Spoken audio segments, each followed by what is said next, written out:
But I suppose radio is probably my first love as far as the media goes. Basically, you're painting a portrait with the imagination, and the sounds are the paints. First one station I built was, I actually got to name it. I've been able to name 2 stations, KUAF in Fayetteville, Arkansas. I was talking about job hunting and whatever, and she said, "Well, you got background radio, don't you?" I said, "Yeah." And she said, "Well, they're getting ready to build a radio station here."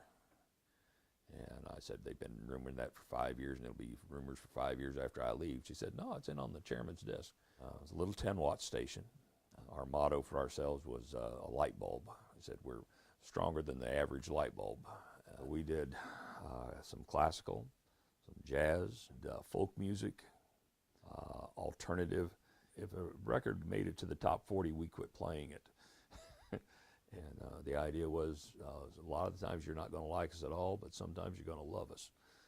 Things were going fine, and this one student was a pretty good student, and then all of a sudden he disappeared. We went on break somewhere, and he didn't come back. And I didn't see him for another year or two.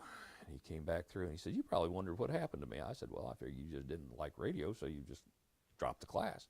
He said, "No," he said, "I got so excited about radio, I went back home and told Dad I wanted a radio station, so he sold a few acres and bought me a radio station." I've not had that said again, but my very first semester teaching, I did have an impact, evidently.